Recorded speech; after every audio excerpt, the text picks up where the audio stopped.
And here we're going to get some insights into how independent journalists and news outlets are standing up as governments try to crack down from a really outstanding group, Anat Ima Dimitradze, Swewin, Monteria Laka, and moderated by Slovakia's most excellent tech and media journalist, David Tavdron.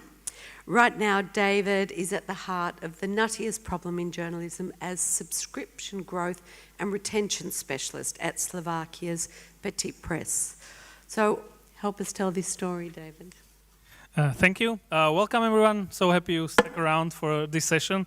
I was just telling the other panelists that this is going to be it's very transcontinental kind of premiere for me. So I would love to welcome also our all of our guests.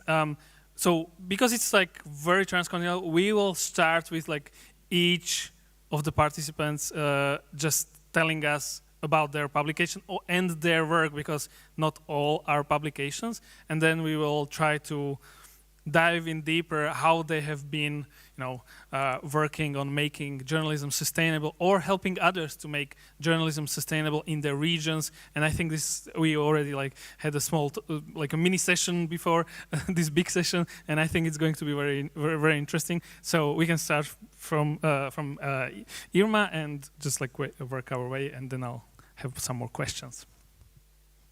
Thank you. Is it? It's on. It's on. Okay.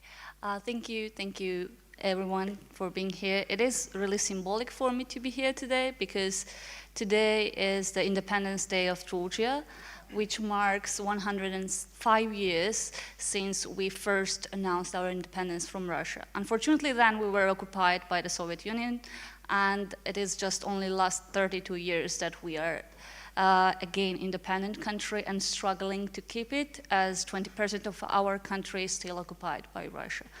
And also it's a very important day for me because it's a birthday of our publication. Exactly, thank you.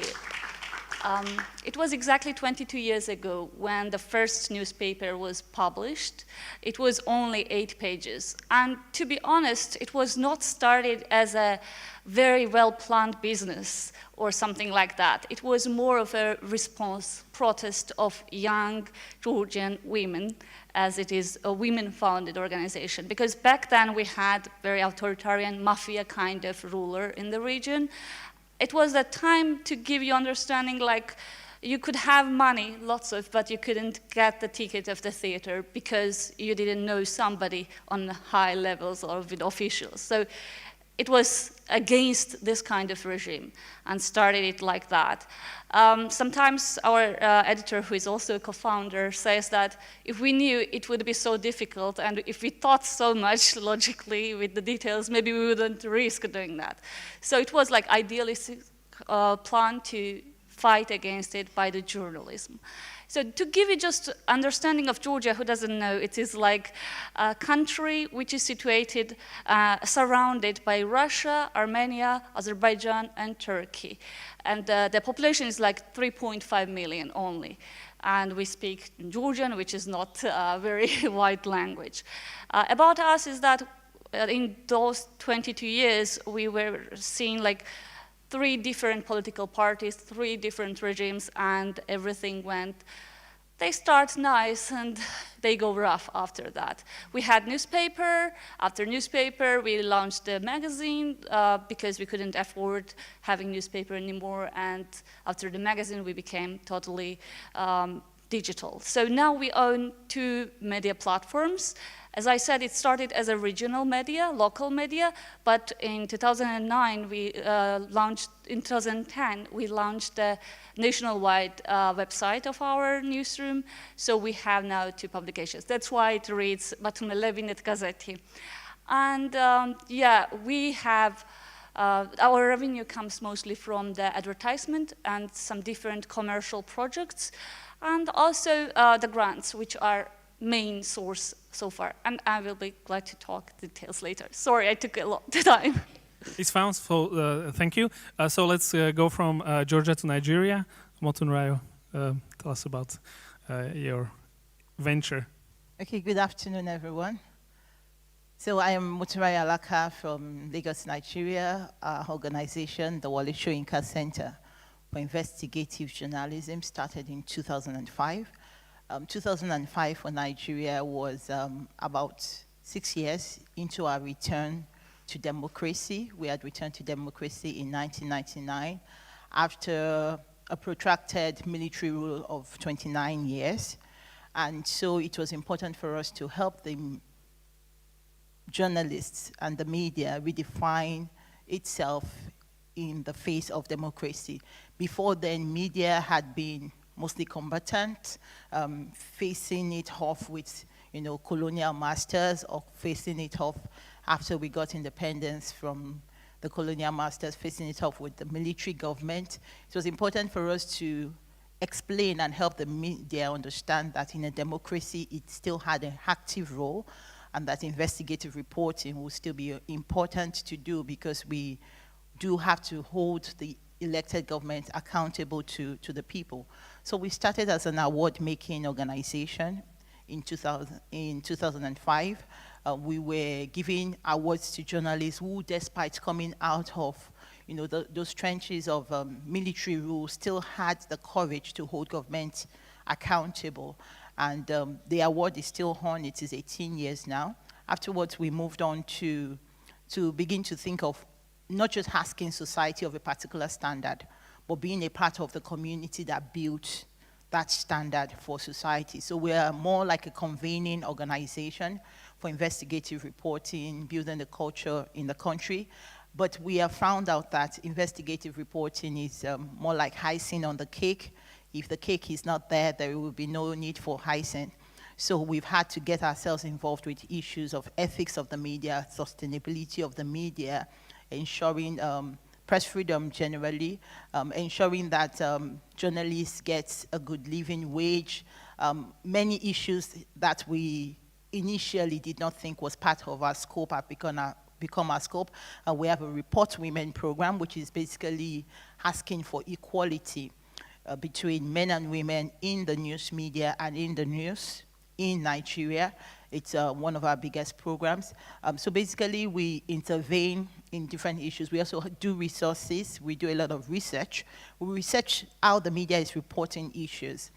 Education, electricity, oil and gas, girls and women issues. And we take these numbers back to journalists and to media houses to engage them on how they're reporting. We also use them to develop curriculums and training materials, so that we're training from a point of view of knowledge of the gaps in the media. Thank you. Anand, let's go to India.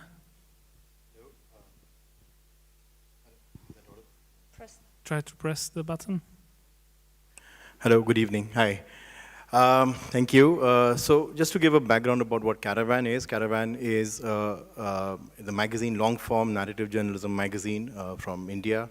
The magazine started, as I think Irma was saying about her publication, something which was maybe not very well planned, but maybe a product of passion. I mean, for me, it was my fascination with long-form journalism magazines like the New York or Atlantic, which do not news weeklies, but of course, curating richly reported, finely narrated stories. So the magazine was started in 2010 to cover a cross-section of politics, art, culture, literature, and that's what we did for the next 4 years. And slowly in 2014, and we were always anti-establishment. The magazine was founded on anti-establishment, investigative journalism, school of thought, but it covered a lot more than politics.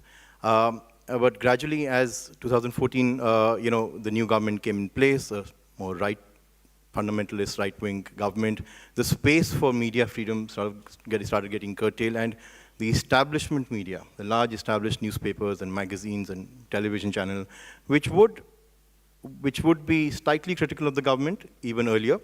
Not that they were overtly, excessively critical, but yet they would take up the important stories. That space started getting sort of diminished, either because of a result of intimidation and the kind of things that I think have been spoken about in the last day and a half, intimidation, or sometimes it could be financial pressures, so on and so forth.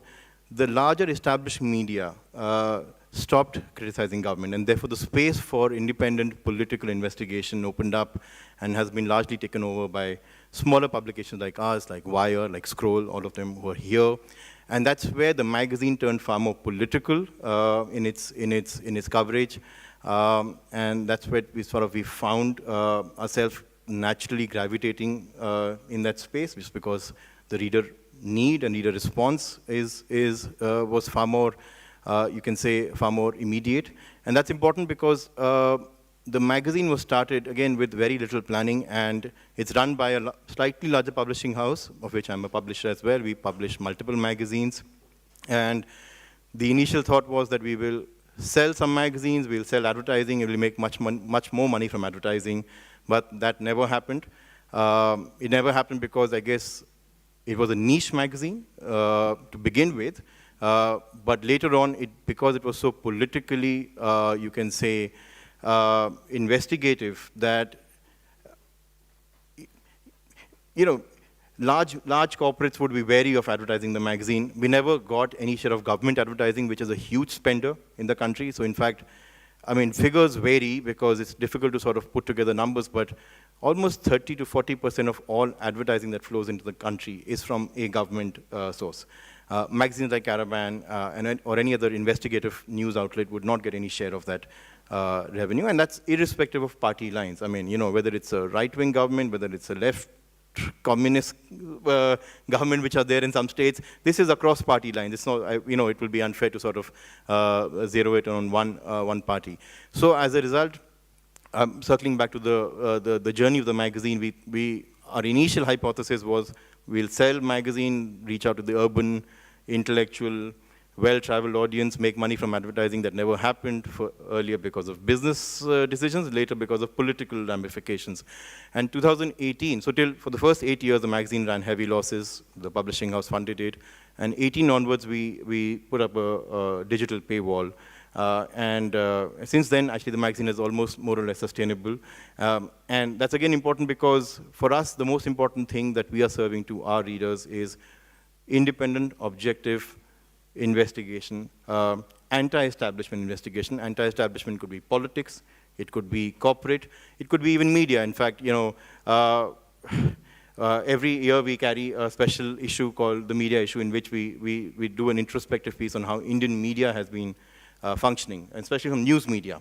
And there again, I mean, the underlying idea is that, establishment, it will be probably a bit narrow to look at establishment only in the realm of politics. There is establishment in every field, whether it's entertainment, sports, media, law, judiciary.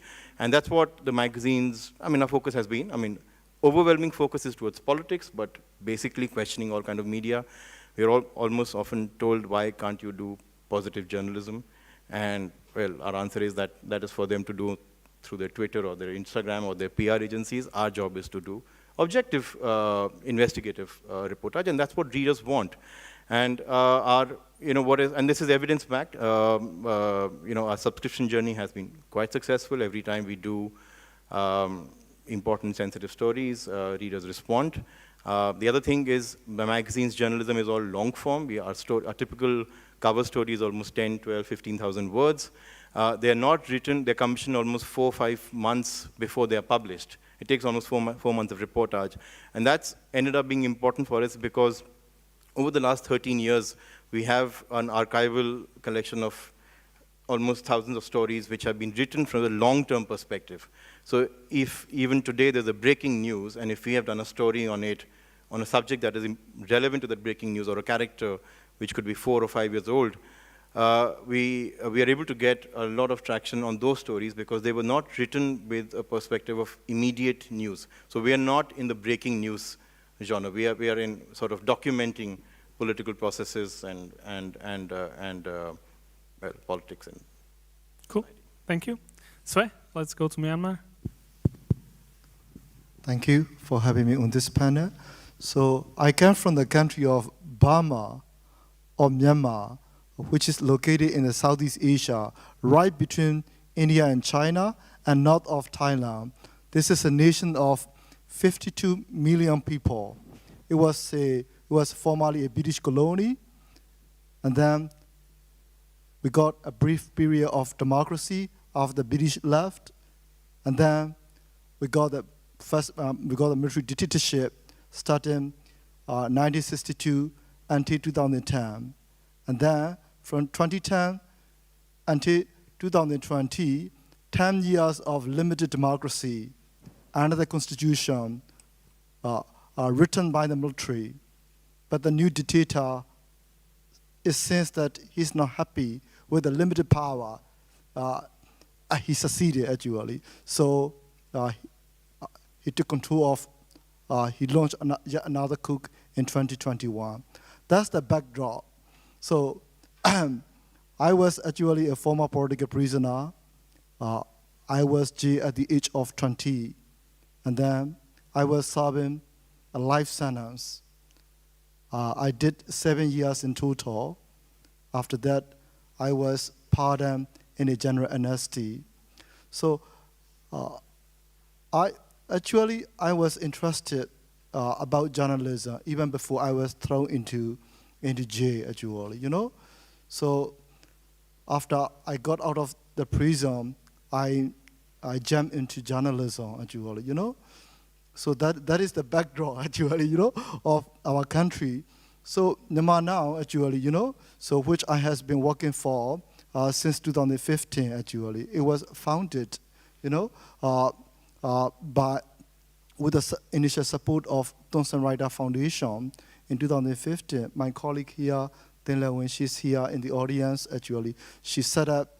So this is largely a donor-funded entity, but I found there is a lot of potential for business, because this is a nation with a lot of democratic aspirations. Why TikTok is popular, you know, you go to Southeast Asian countries, actually, you know, a bit of democracy, an illusion of democracy, but a lot of social control, you know, people might be actually complacent, you know, many people actually, you know, they might mistake some sort of material worth for freedom, actually, which is, you know, actually, you know, a lot of things, you know, are going around in the political infrastructure. But here in our country, the unique thing is people are so much obsessed with the democracy. We want to get genuine democracy, full-fledged democracy. So that means that people are so much obsessed with the news. So many people read news, serious news. So for example, my outlet have at least 3 to 6 million visitors, actually. I found the majority of these readers are between the ages of 25 and 34. They are reading serious news, not like anywhere in Asia or Southeast Asia. So it means a lot of potential for business, actually. And then I started to utilize that eagerness in the public for politics and news, actually. So even though we started out as largely as a donor-funded organization, we started receiving a substantial amount of money from the readers every week, every month. Sometimes we receive thousands of dollars, even on a single day, actually, to the extent that we have to issue an appeal to the readers to stop money so that our mobile banking applications were not frozen, you know? So a lot of money. Why we are receiving? Because in a closed society, which just opened up, so there is a lot of competition. We have 2 or 3 medias which have long been existent, largely funded by the Western governments. We have 2 or 3 others local outlets, sometimes some of which actually, you know, they did a lot of censorship. Some of them were affiliated with a powerful military family, etc. Actually, you know. So you don't have a lot of rival, you know. You don't have a lot of rival. And then what's lacking is quality journalism. Quality journalism is lacking. So we trying to focus on the quality, not on the quantity, actually. So we produce those stories, and then as a result of which, we received a substantial amount of money. And then what we did is we started selling digital space, digital slots in our video, in our website. We do a marketing survey, and then we started charging triple price. Triple price. If somebody charge $500 for a restaurant, you know, we will charge triple price, $1,500. That's the price they have to pay for our reputation, actually, you know. So that's the situation. The situation is very rosy, I would say, actually. I even think of becoming millionaire, actually, you know. So every day, actually, you know. So there is a lot of eagerness in the public. Most of these readers cannot read English, actually, you know. So we have writers, we have Associated Press, you know. So they do just occasional job, actually, you know. They would do national stories, actually. But the public needs more than that.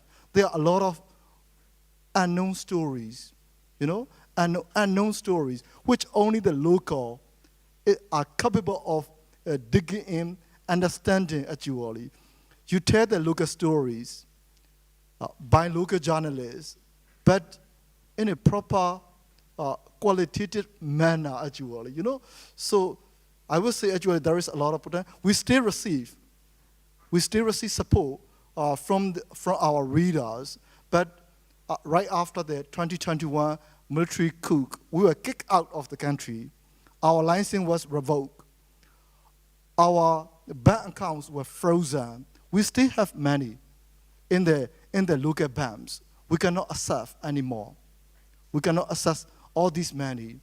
And then the majority of the public never had access to the foreign banking services like the credit card, Visa card or MasterCard. They have nothing.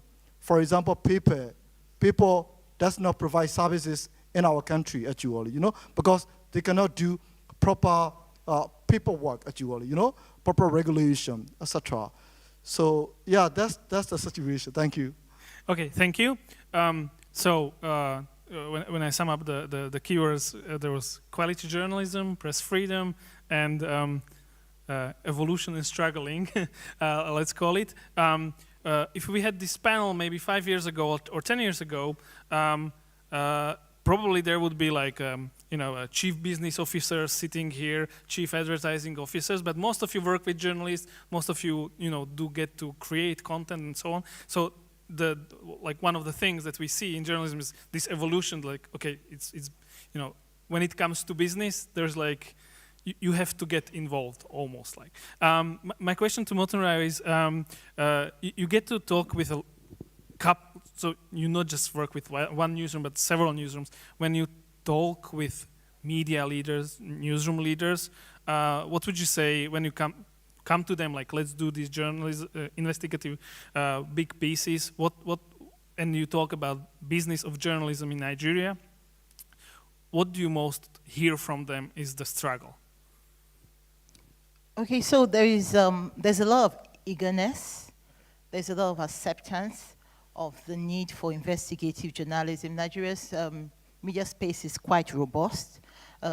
Generally, the people they are enlightened, and that is why also when we look at the theme of media innovation and artificial intelligence vis-a-vis business models, we do then need to also speak to the fact that access to technology is about access to the resources that fund technology, and access to resources is resource control becomes a control of narratives.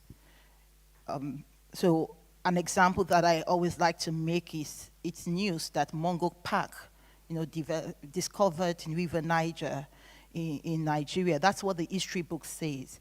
But as far as we know, it is access to resources that made Mungo Park, a Scottish foreigner who came into Nigeria, say is the one who discovered it. There were people who were living in that community at the time that he came. It wasn't lost.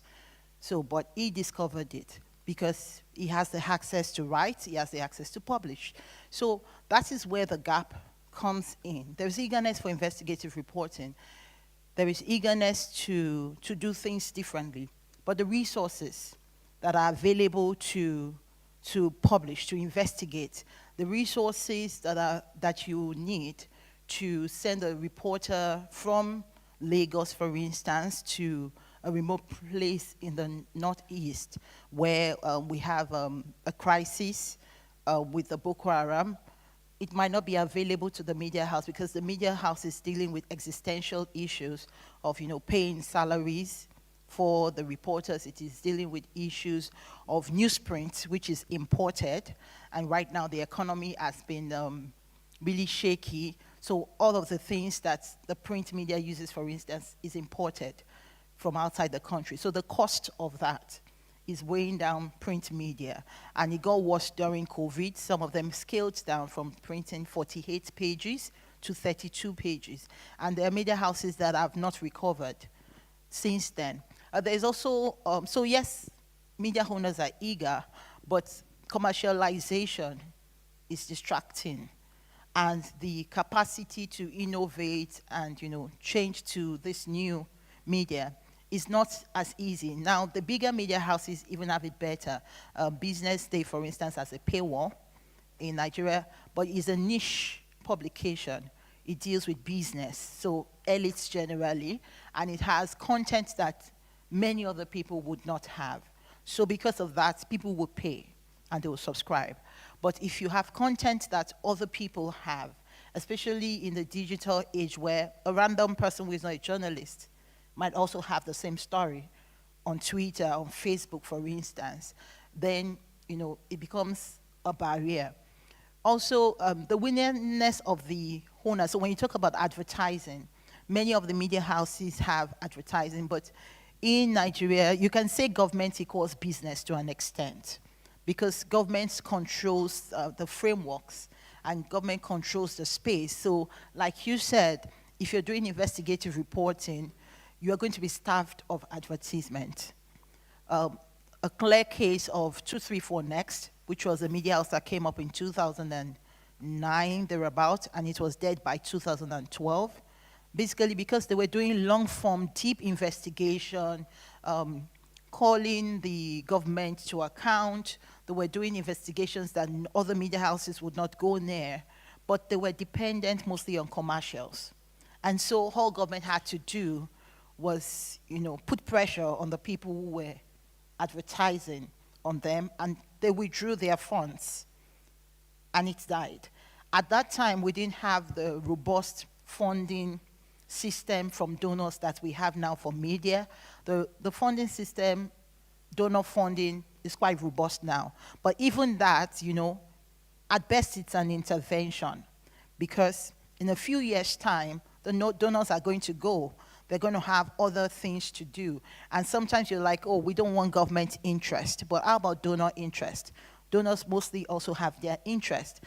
They might want you to cover particular issues. They might say, oh, maybe climate change, but poverty is the issue here. Or they might say, oh, we want to know about resource governance, but really water, something else, education is the issue there. So it also takes your focus off what is most important. In the last few years, we've been working with organizations. So we're giving sub-grants to 26 media and media support organizations. And with this fund, through the MacArthur Foundation, with this fund, I personally have been very much educated about the challenges that smaller media houses, because generally we worked mostly with the bigger media houses, the legacy media, and maybe the new ones who are run by people who left legacy media to start perhaps online media. But now working with like really shoestring budget media houses where they can't keep more than 2-3 staff permanently. Every other staff is a freelancer. They can't really maintain having an office of their own. They cannot have a legal department. And so when many of them get strategic lawsuits, just going back and forth to the court can kill their thirst for investigation because they don't have the hands the hands to do it. So beyond, you know, the eagerness, there are complications that then hinder their capacity to be able to be vibrant and to continue to do investigations. Just to follow, so you also do get to talk to them about sustainability? Like, do you actually tell them, like, okay, we come to you, we do this investigative journalism, we try to make your newsroom more professional, better, but, you know, be aware, 2, 3, 5 years in the future, we might, you know, maybe ask for the money from you, or you know, like there will be no other funding. Like, what's the reaction to this? Yes, well, it's a reality that we live in because we are not also sure. So we have a 3-year funding for a donor, for instance. You're not sure that that donor will renew, or you're not even sure that in the middle, the donor interest does not change. So it's a reality that we have to discuss, not just with media organizations, but actually with individual journalists. So we have conversations with journalists about sustaining even themselves as journalists because their salaries cannot many times be enough for them. There are media houses who do their best and who like try to push, they fund their investigations. We provide funding for investigative journalistic work. So if you want to write a story, you pitch to us, we can provide the fund. But we also know that all of that is not long term. So we talk to individual journalists about the skills that they have that are, you know, that they can convert to payments, like research tools, their capacity to do research, their capacity to write, their capacity to edit. So we always include that as models. And for the media houses, we're having conversations about keeping good records for your accounts, for instance. So getting into the support, we thought we were going to be supporting them to do investigative reports alone. But many of these organizations were really small. And so we had to get into, some of them were not properly registered.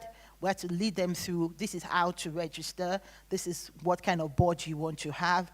We have to lead them through, you have to keep your finance. It's almost like business basics 101. Totally. Totally. So we have to lead them through how do you keep your account. So many of them say, oh, we just pay cash. Like, you can't pay cash. You have to have receipts, you have to have documentation, you have to write reports.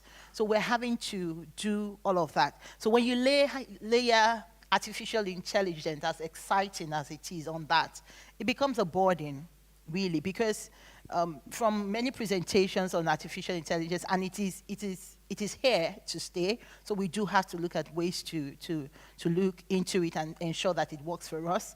But if Panama Papers says, oh, we brought the data down, and then we had to verify every data that AI gave to us to be sure, then where is the human capacity for a small newsroom to verify what, you know, they got? Like during the last elections, one thing was the safety of journalists. Some journalists right there, when they were trying to cover the elections, their phones were collected, and they told us that the people who collected the phones knew exactly where to go. We had a Twitter space about, you know, post-mortem safety of journalists after the elections. The inauguration is on Monday. Many journalists said, people who collected our phone, they knew where to delete the pictures, they knew where the pictures were, they knew where the videos are, they were trained to do that. So when it's technology and you talk about resource control, it also looks like government may have the upper hand in terms of actually capacity to train people to know what to do, you know, to get the information, you know, off journalists. And the journalists cannot really be able to fight this. It's very similar when I, in the past, talked to Belarusian journalists. They had the similar issue. The government was like very up to date with some of the technology skills, and so they had to evolve even further. You all mentioned, except Irma mentioned some kind of direct reader revenue. So I'm just curious, Irma, what's the conversation around direct reader revenue of some kind for your publications? Because like many publications are either thinking about it or struggling how to start, and well, let's just say it's not easy, right? Running a reader revenue. Yeah, our country is specific in this direction because I don't remember, and I researched, like there is no successful example of having it, membership. You can be the first? Yeah, of course, you can always be the first, but before there are lots of researches done about it. We had wanted, like we always wanted to do it. Like who doesn't want to be financially sustainable, right? And what is the better than your reader supporting you directly? Unfortunately, all the researches what we did showed that our society, our public is not ready for that. Their behavior is different totally. There are different challenges and needs that they have. There is poverty problems. There is this, like, for example, I'll tell you this. When we published a story about social issues, the readers call us asking us, we want to support that family, we want to support that cause, but we don't trust others, so can you give us your bank account and we will transfer money to you? So you can, because we trust you, we know that it will go to that family, to that cause. We also ran some social project which was about giving access to the books for people who live in the mountains. And it was also successful. We ran this 2-month campaign of crowdfunding, and yeah, they did it. Like, we received all this donation and stuff, but when it is about paying for news, it's not something that Georgian society is up to. Even in entertainment, they are not paying for that. Like, our regulator had to bring a new law about, like, they tried to regulate things like, for example, screening movie without license and stuff. And everybody thought that, okay, now at least one thing in Georgian internet will be like on payment or subscription or membership or something like that, and this will set the example. But they failed because nobody paid, like only few hundred maybe. They found different ways. It's also the issue of copyrights, which are not so highly protected in Georgia. Like, they can always find a different source to find that. Or like, also we are now having this difficulties, one of the most difficult period of our time since the war in 2008. Because like, now the government, what she mentioned right now, right? How the advertisers also go away. This is what government is doing in our country right now. We had the advertisers before. We had published books, like documentary books as our commercial project, and they were paying money for the advertisement there. But now even they are refusing to do so because they say you are critical, and like, I don't want to have like my advertisement in the media which is critical to the government, because then I will have the problems. And there is this huge polarization, like the other part of businessmen, they are supporters of the opposition parties, and there are medias also who are like teamed to the opposition and the ruling party, and like, you know, I do really want to support the media, but all the money I have for the advertisement, I prefer to take and bring to that media company which is pro-opposition. But at the end of the day, like, you are an only independent media which is needed to show the result, like to be truthful, because people also know that it is so polarized and people also don't trust them. We have readers a lot, like, in 3 months, to give you the understanding, like, we had more than 1,200,000 unique visitors on our website, which is a huge number if you remember that it's like only 3.5 million Georgians, and our publication is in Georgian, which obviously not many people speak in. So in this direction, like, we are thinking that once we kind of have the chance to think, and power and time to think about more innovations, to implement something, to work with our audience better, then maybe we will try it again, because it's something. Not in the near future.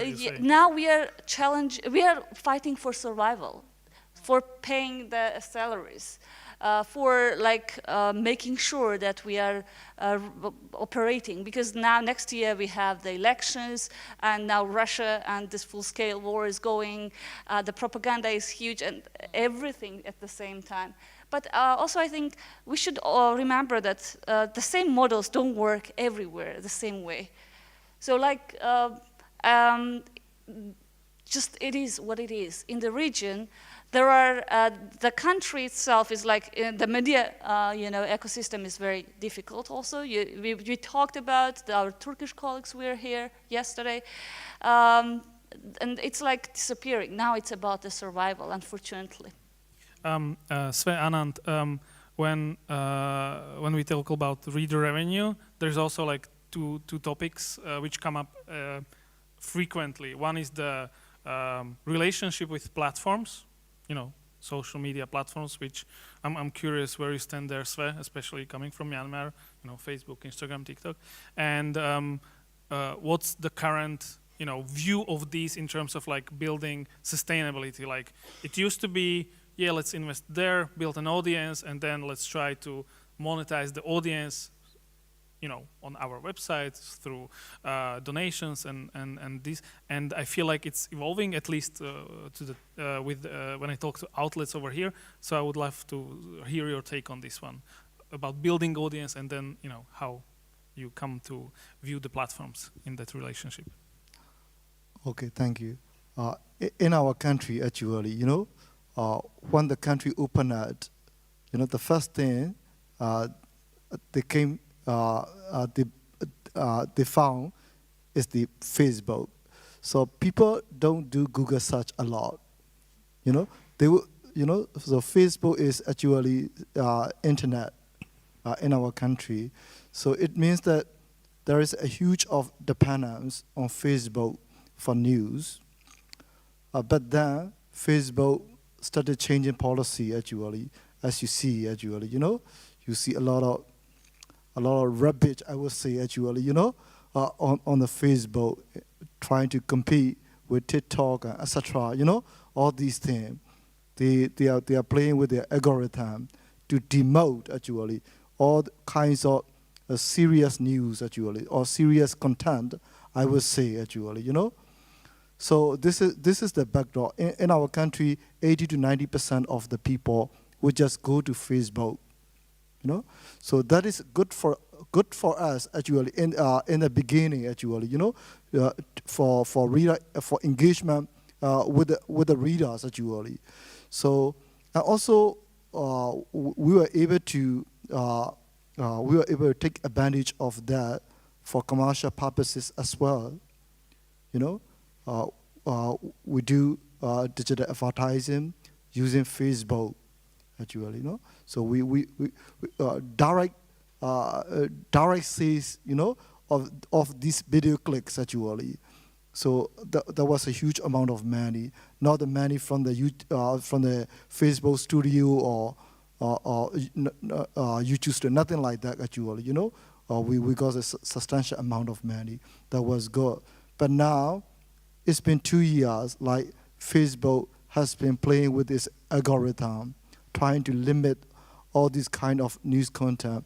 Facebook particularly had a serious issue in our country actually with the crackdown on Rohingya Muslim minority. Facebook was blaming actually, criticized, not blaming, sorry, criticized for its irresponsibility actually. I think it is trying to regulate as much as possible, but there are a lot of areas Facebook should be held to account. They were gray areas. They deliberately ignore for sheer commercial purposes. So that's the thing. We had a good scenario, I would say, with the Facebook and with the readers.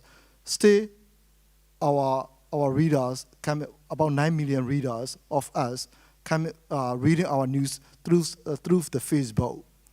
So we're trying to change our strategy because in response to Facebook deliberate tactics, for example, if you embed your story link on the Facebook would demote, etc. So we will not publish we will not embed link. We will just publish the teaser and the summary, and then just a link actually below, not the embedded link, etc. To capture the audience actually, So that's the thing actually in our country. But what we are trying to do now is actually we feel that we should not be eternally held hostage by Facebook.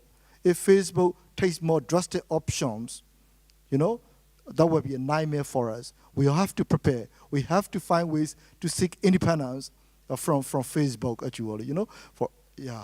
So what it is, because you mentioned the reality that's also happening here. You see lower reach on social platforms. Platforms want you to give them your content. They're never going to pay you, or just like pay you a little bit of money. Publishers over here usually turn to newsletters, podcasts, mobile apps.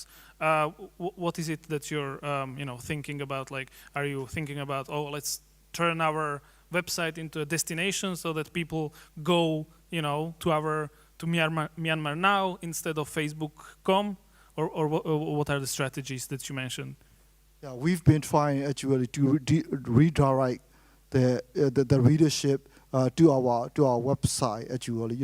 So we have made some progress for now. For example, when we started out, 80% or 90% of the reader came through Facebook. Now 25% are coming actually, because Sorry, 25 are coming directly or directly. Directly. Actually, after the military coup, actually, the military regime blocked the social media platform and also blocked the news website. So many people started using VPN. Actually, so to access actually. So sometimes people just fed actually, because if you have a Facebook account, or if you like, if you click the like on an outlaw media entity, you might run the risk of being, I don't know actually, getting in trouble in our country. I understand. We also take audience questions, so if you have any questions, you can raise your hand, and if not, we'll continue. Okay, but you can think about your questions, so we can take them. Anand, so you have a successful subscription product. How do you manage to keep those subscribers subscribed? Because that's a huge question, right? Like, how much do we invest into subscriber, member, donor acquisition, and how much time and effort and tools do we spend on like retention? Because like getting someone to pay first time, it's, I would say, easier than getting them come back every year, every month. If we look over to different countries, like there's like this struggle to always go and basically convince them like we are worth it. Honestly, we don't do a great job of that. Subscription retention is probably the biggest problem that we face, because it is very hard to retain subscribers. Also, our magazine and the website is not a high volume content magazine. We publish about 30 stories in a month, and any big English newspaper in the country would be publishing 200 stories a day. Even, I think, the likes of our immediate, let's say, I wouldn't say call them competitors, but they are actually a brethren, Wire and Scroll, were here. They publish 30 stories a day of, so the content, I mean, our stories could be very long, for sure, but the number of stories that we are publishing is very, very small. So as a result, it's not that we are giving a lot of content to them through the year. And therefore, the touch points are limited. And in fact, that's a question that we are really struggling to sort of answer, that how do you create sustainable readership for readers, given that you're going to produce a limited number of content. And we're very clear that we don't want to go into the space of responding to breaking news, because enough and more news publishers are doing that. They're coming to us for those very, very extremely long, richly reported stories. So the ideas are somewhere in the realm that you had sort of pointed to: newsletters, podcasts, or some video production, using our archival content and creating short ways to sample that content and contextualizing it with breaking news of today. So if something happened today, we have archival content which might be of relevance to sort of contextualize what happened. It won't tell you what happened now, but it might tell you what happened back in the day to the main characters of that. And that could be a way to sort of touch point the reader that, okay, there is merit in sustaining. But the honest answer is we're not great in retention. We ride heavy on the goodwill that we don't run. I mean, we do have a contribute, an option to contribute money, but that doesn't give us much money. Much of the revenue comes from subscription. And for us, as we see, subscription is a way for readers to even contribute to the magazine. Of course, they're paying for, mostly the subscription is at the back of a certain certain story that the reader wants to read. And because that story itself, they know that we are known for publishing these like huge, richly reported stories. It might be worth the money that we are charging. Plus, of course, you're getting all the archival content. And of course, there is a goodwill that here's an independent magazine. So there is a sort of social cause, factor that we are riding high on. But short of that, subscription retention is a challenge. Okay, so it's a topic for you as well, Yes. up to date. Okay, we have any questions? Okay, we have a couple of questions. I'm going to go around. So I just have a small question. So when you say that subscription base, how does the subscription base works, especially for the user perspective? So like I am a user, sometimes I pay because I like an organization like Caravan, so I am like a regular subscriber of Caravan or Wire because I am from India. Or in other countries, how do people pay? They pay for the monthly or yearly subscription, or they just pay for the story base, like this story I like, so I want to pay only for this story or that story. So how does that work in other countries also? I want to know. I mean, I can quickly, you know about Caravan, but I'll quickly tell for everybody else. We have a very simple annual package because we thought about it a lot. Should we have micropayments, one story or monthly? But we realized that the cost of marketing the website or the magazine for that one story or a monthly subscription may not be commensurate to the revenue that you get.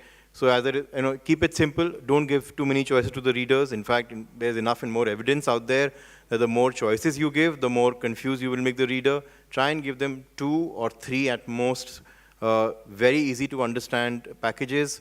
Ride on your goodwill, of course, create good content. In fact, one thing I just wanted to touch upon Indian media here, I'm sorry, deviating from the question, is that historically Indian media, newspapers and print media has, for the last 40 years, has been built on a certain behavior of serving the newspaper extremely cheap. The newspaper in India, English newspapers in fact, were 2 or 3 rupees, and even now some of them are like 4 or 5 rupees, which is nothing. The cost of printing and producing, just the printing and producing, forget the editorial cost, is 5 to 6 times of the revenue that they're generating. So as a result, and why it's important is because readers are used to getting, you could actually make more money by selling the newspaper at the end of the day to the person who recollects rubbish from their house. So really, from recycler, exactly. So as a result, the Indian consumer is served on, for last 30 years, for expecting news to be cheap. But having said that, last 4 years, almost all publishing houses, big, large, medium, are gearing towards subscription because they've realized advertising is not going to work for you. Platforms are not going to work for you. Platforms trained all the publishing houses on their own Kool-Aid that create a lot of content, get great readership, and you will make money from advertising. That nothing happened. Now they're saying create video content and you will make more money. That's also not going to happen. So now publishers are also saying, I think more and more are realizing, let's try and create great content and get money from readers. There is no more complicated answer around that. But of course, it's not as simple as. Sve Motunrayo, do you want to comment on the question? Yeah, so we have mixed models. There are people who ask you to pay per story. There are people who will tell you to pay per month, and there are some who would say pay every year. But subscription has generally not been very successful. It's mostly successful for niche publications, like they have like very unique content. But I really believe that, and we want to explore with media organizations, that it is because what he said about print is very true of Nigeria. For the 26 organizations we're managing, we find that the people from broadcast, they are like very upfront about you have to pay for this, you have to pay for that, like this is here time, it's not free. But the people from print and online, usually there's this public service mindset first, and they don't charge for, and people are used to, it's news, it's our right, it's supposed to be available for everybody. Everybody the same. So it is now intention done, and then the editors and the media houses are also not so good at thinking of the business. Many researches that I have led in how media works in Nigeria shows that the lack of strategy, like in content production, like we just run to the pages and to the airways and just pour the content there, but there's no strategy, which is what, if you want to grow a subscription base, you do have to think about how the news is delivered, when it is delivered. You have to think about all of those elements, because those are the things that, make the reader convert to a subscriber. Absolutely. We have a question in the back. My question is about scale. So each of your media houses seem to be producing very niche content, which is interesting and I'm sure very focused. But what are the limits of being able to do that kind of deep dive journalism against the everyday need to be able to provide salaries for your journalists, for your staff? And is scale an answer for you? And if so, how are you achieving that? And then secondly, the question of being able to produce the same kind of journalism across platforms, has that been somewhat of an answer for any of you in being able to sustain your media houses? So you have a story,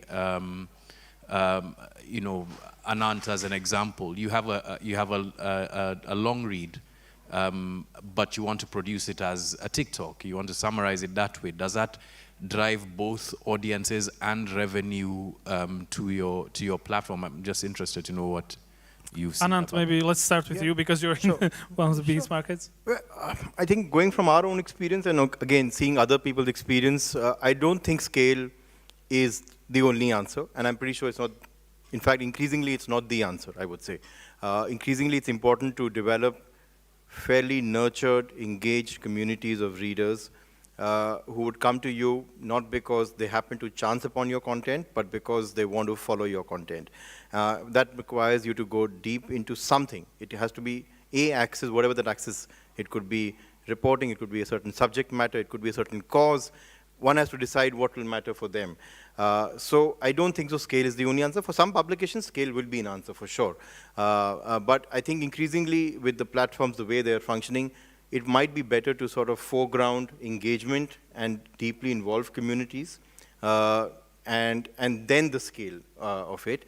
And the other question that you asked about the long form content and creating shorts, I think that's a no-brainer. I think that's the way to sort of make sure that your content, if it's behind a paywall, and you want people to buy that content, how do you market it? There are so many innovative ways that are coming up.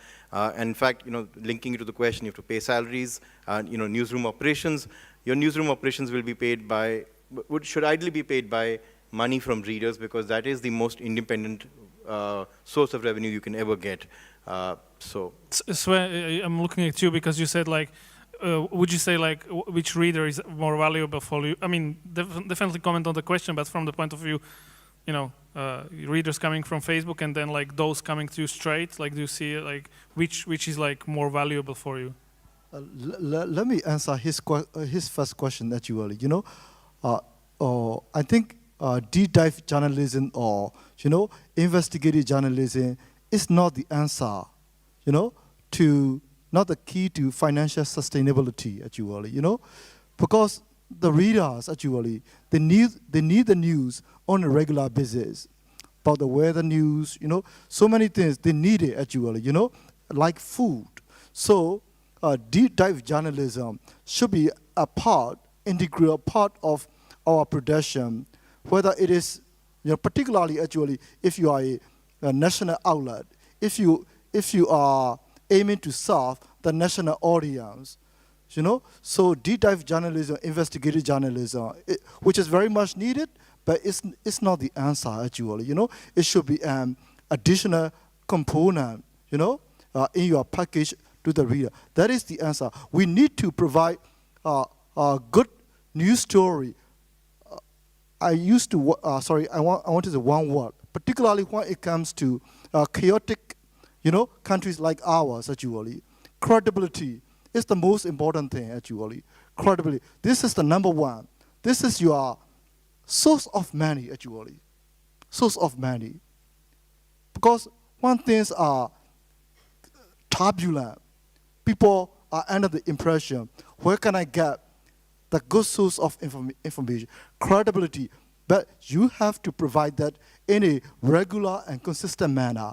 But occasionally, you have to do this deep dive investigative journalism that is needed not for the sans special, journalism actually, feature. Deep dive journalism is actually, we cannot capture everything, we cannot capture other. We need to do, journalism is a mix of literature, a mix of science, and also, a mix of scholarly work.